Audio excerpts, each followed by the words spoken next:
दोस्तों, आज की इस खास वीडियो में हम तिल चौथ या जिसे हम संकष्टी चतुर्थी के नाम से भी जानते हैं के बारे में जानकारी देंगे। आज हम आपका संशय दूर करेंगे कि आपको संकष्टी चतुर्थी व्रत कब रखना है, 29 जनवरी या फिर 30 जनवरी को। लेकिन वीडियो को पूरा देखिएगा, तभी आपकी कंफ्यूजन दूर होगी। तो आज की इस वीडियो में आप जानने वाले हैं साल 2024 में जनवरी के महीने में आने वाली तिलकुटा चौथ कब है, पूजा का शुभ मुहूर्त, चंद्र उदय का समय, पूजा विधि और इस दिन क्या करें क्या ना करें की संपूर्ण तिथि, शुभ मुहूर्त और पूजा विधि के बारे में। साथ ही आप जानेंगे कि क्या इस साथ में सुबह के समय सरगी खाई जाती है, क्या इस व्रत को केवल निर्जल और निराहार रहकर ही रखा जाता है या फिर इस व्रत को जल और फल के साथ भी रख सकते हैं या नहीं।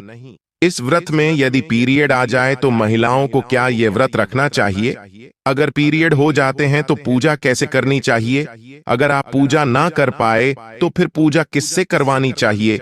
इसके अलावा रात के समय यदि चंद्र देवता दिखाई ना दे तो फिर पूजा कैसे की जाती है। ये सारी जानकारी आज के इस वीडियो में आपको मिलने वाली है। ये सारी बातें आज की इस वीडियो में हम जानेंगे, तो आप अंत तक वीडियो में बने रहे। नमस्कार दोस्तों, स्वागत है आप सभी का एक बार फिर से आपके पसंदीदा चैनल हिंदू रिलीजियस टेल्स में। वीडियो को शुरू करने से पहले एक बार कमेंट सेक्शन में ओम गणेशाय नमः अवश्य लिखें। वीडियो को लाइक करके चैनल को सब्सक्राइब अवश्य कर दें और हाँ, पास वाले बेल आइकन का बटन दबाना बिल्कुल भी ना भूलें। दोस्तों, सकट चौथ का व्रत हर वर्ष माघ मास के कृष्ण पक्ष की चतुर्थी तिथि के दिन रखा जाता है और यह व्रत भगवान गणेश को समर्पित होता है। इस व्रत में चंद्रमा को अर्घ्य देने का विशेष महत्व है। सकट चौथ के व्रत का पारण रात को चंद्रमा को अर्घ्य देने के बाद ही किया जाता है। इस बार साल 2024 में 29 जनवरी को संकष्टी चतुर्थी यानी कि सकट चौथ है। इसे तिलकुट चौथ और माघी चौथ के नाम से भी जाना जाता है। चतुर्थी तिथि के देवता भगवान श्री गणेश जी हैं और इस दिन गणेश भगवान के साथ ही चौथ माई की पूजा भी की जाती है। व्रत रखा जाता है और गणेश भगवान और चौथ माता की कथा पढ़ी और सुनी जाती है। खासतौर पर यह व्रत माताएं अपनी संतान की लंबी उम्र, उनके सुखद भविष्य की कामना को और उन्हें आने वाली हर परेशानी से बचाने के लिए रखती है।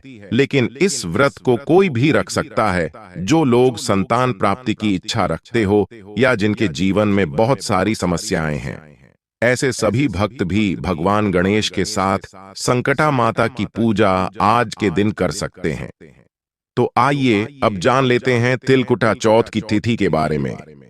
तिलकुटा चौथ तिथि प्रारंभ होगी 29 जनवरी सोमवार की सुबह 6:12 से और समाप्त होगी 30 जनवरी मंगलवार की सुबह 8:54 पर। इस दिन सूर्योदय होगा।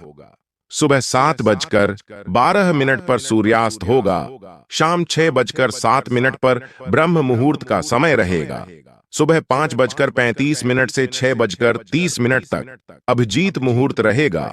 दोपहर 12:17 से 1:01 तक।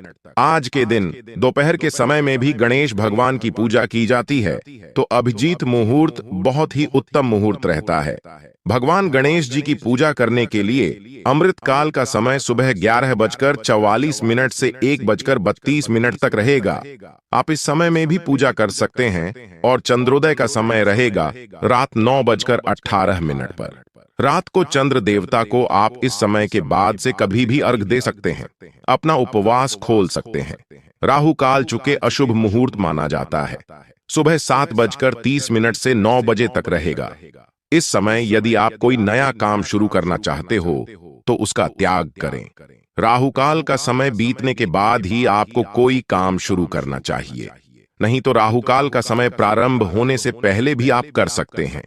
वैसे तो भगवान गणेश को भोग में लड्डू, मोदक, दूर्वा आदि बहुत प्रिय है, लेकिन आज की चौथ में खास तौर पर गणपति भगवान को तिल और गुड़ से बने लड्डुओं का, मिठाइयों का भोग लगाया जाता है और उनका दान भी दिया जाता है। शाम के समय चंद्र देवता की पूजा करके जब उपवास खोला जाता है तो सबसे पहले प्रसाद रूप में तिल और गुड़ के लड्डू, उनका ही प्रसाद ग्रहण करके फिर उपवास खोला जाता है। सबसे पहले ब्रह्म मुहूर्त में उठकर स्नान आदि से निवृत्त होकर साफ स्वच्छ वस्त्र धारण करनी चाहिए। पूजा में काले या भूरे रंग के वस्त्रों का प्रयोग करने से बचना चाहिए। सूर्य देवता को जल अर्पित करके फिर हाथ में जल या पुष्प लेकर व्रत रखने का संकल्प लिया जाता है। जो लोग भी किसी कारणवश व्रत रखने में समर्थ ना हो, वो केवल पूजा भी कर सकते हैं। कई जगह पर इस व्रत को निराहार और निर्जल रहकर रखा जाता है। तो ऐसे में बात आती है कि क्या इस व्रत में सरगी खाई जाती है? हमारे यहाँ पर सरगी खाने का कोई नियम तो नहीं है, लेकिन इस व्रत में जल और फल ग्रहण किया जाता है। केवल एक समय चाय या फिर जल भी इस व्रत में ले लिया जाता है, लेकिन सुबह के समय यदि आपके यहाँ सरगी खाई जाती है तो नमक का प्रयोग करने से आपको बचना चाहिए। बहुत ज्यादा मीठी वस्तु है, आपको खाने से बचना चाहिए। हो सके तो केवल फल या कुछ ड्राई फ्रूट्स या फिर फलों का जूस भी आपको सरगी में लेना चाहिए। इस दिन शाम से पहले तिल और गुड़ का सेवन नहीं करना चाहिए। शाम की पूजा में जब भोग लगाया जाता है उसके बाद ही तिल और गुड़ का सेवन किया जाता है। तो जो लोग जल या फल के साथ इस व्रत को रखते हैं उन्हें इस बात का भी ध्यान रखना है। तो ऐसे में यदि आप चाहे सुबह की पूजा एकदम साधारण तरीके से करके व्रत रखने का संकल्प लेकर कर सकते हैं, और दोपहर के समय खास तौर पर अभिजीत मुहूर्त के समय भगवान गणेश की विधि विधान से पूजा करें। उस समय आप व्रत की कथा पढ़ भी सकते हैं और सुन भी सकते हैं। मंत्रों का जो खास तौर पर जप किया जाता है, जैसे कि ओम गम गणपतये नमः, इस मंत्र का 108 बार जाप किया जाता है। धूप दीप जलाकर आरती की जाती है। वह दोपहर के समय भी कर सकते हैं, और दोपहर के समय अगर आपके यहाँ कथा सुनने का रिवाज नहीं है, शाम के समय ही कथा सुनी जाती है, तो केवल दिन में एक बार भी आप कथा सुन सकते हैं। दिन भर भगवान गणेश जी का ध्यान करते हुए आपको व्रत रखना चाहिए, क्योंकि भगवान गणेश भगवान शिव और माता पार्वती के पुत्र हैं। ऐसे में पूरे शिव परिवार की पूजा करनी चाहिए थी। संभव हो तो आसपास के शिव मंदिर में जाकर वहां पर आपको भगवान गणेश शिवलिंग का या पूरे शिव परिवार का पूजन करना चाहिए। शिवलिंग पर जल अर्पित करना चाहिए। शाम की पूजा बहुत खास होती है, तो शाम की पूजा में आप अपने घर के मंदिर में एक तरफ को चौकी बिछाकर सबसे पहले गंगा जल से पवित्र कर लीजिए। उस पर लाल या पीला वस्त्र बिछाकर आपके पास जिसकी धातु की भगवान गणेश की प्रतिमा ना हो तो तस्वीर भी आप रख सकते हैं, और इनकी जगह पर आप मिट्टी के नए गणेश जी भी बनाकर उनकी भी पूजा कर सकते हैं। इसके अलावा आप एक सुपारी पर मौली, जिसे हम कलावा कहते हैं, उसे लपेटकर उन्हें भी गणेश भगवान का भाव करके उनका पूजन कर सकते हैं। शाम की पूजा में एक लोटे में जल भरकर जरूर रखें, जिससे हम बाद में चंद्रोदय होने पर चंद्र देवता को अर्घ देते हैं। जल से भरे इस लोटे में आप काले और सफेद तेल, थोड़ा सा गुण रोली, अक्षत, कुमकुम और सफेद फूल डालें। उससे फिर चंद्र देवता को अर्घ्य दिया जाता है। जब आप व्रत की कथा पढ़े या सुने उस समय हाथ में थोड़े से तिल जरूर रखें। जब कथा समाप्त हो जाए तो यह तिल आप भगवान के चरणों में अर्पित कर दें। उसके बाद इन तीनों को आप बहते जल में प्रवाहित कर सकते हैं या छत पर पक्षियों के लिए भी रख सकते हैं। अगर व्रत के दिन किसी भी महिला को या कई बार कन्याएं भी इस व्रत को रखती हैं, क्योंकि विघ्नहर्ता भगवान गणेश सभी की इच्छाएं पूरी करते हैं, सभी के विघ्न दूर करते हैं। तो ऐसे में अगर पीरियड आपको आ जाते हैं तो पीरियड के समय किसी भी पूजन सामग्री को छूना मना होता है, लेकिन आप व्रत भी अपना जारी रख सकते हैं। मानसिक रूप से भगवान गणेश की पूजा कर सकते हैं। मंत्रों का जाप मन में कर सकते हैं।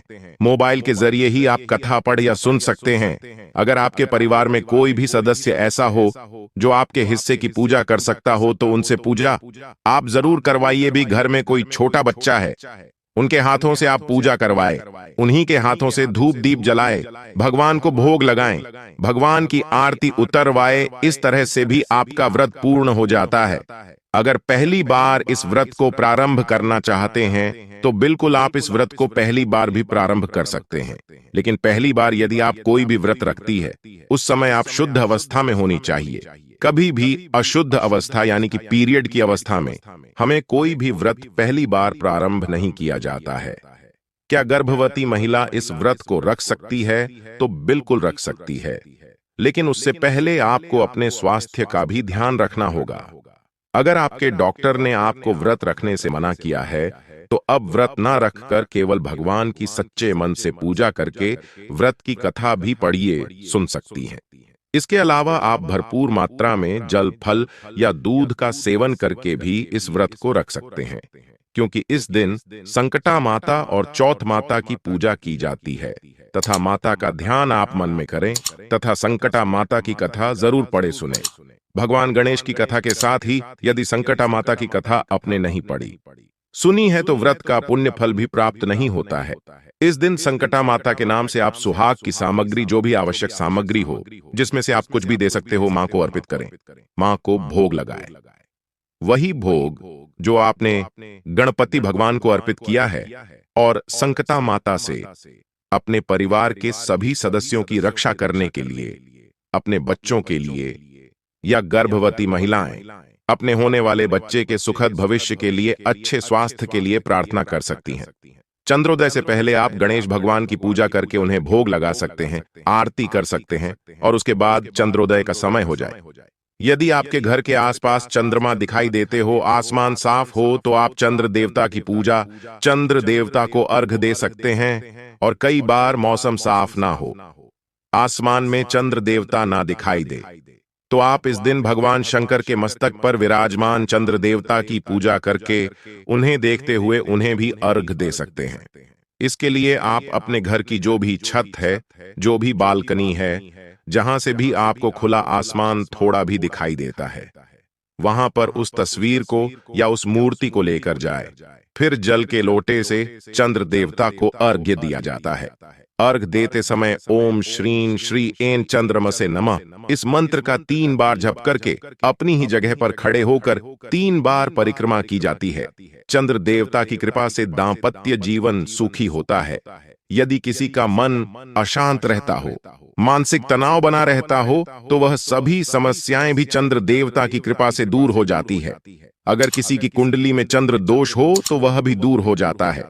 कहते हैं कि चतुर्थी के चंद्रमा का दर्शन बहुत ही शुभ होता है, लेकिन एक चतुर्थी ऐसी है जिसमें भूले से भी चंद्र देवता के दर्शन नहीं किए जाते हैं। वह होती है भाद्रपद मास की चतुर्थी तिथि। इसके बारे में एक बहुत ही रोचक कथा प्रचलित है। तो इस तरह से सकट चौथ का व्रत पूर्ण होता है, क्योंकि यह चौथ बहुत बड़ी चौथ होती है।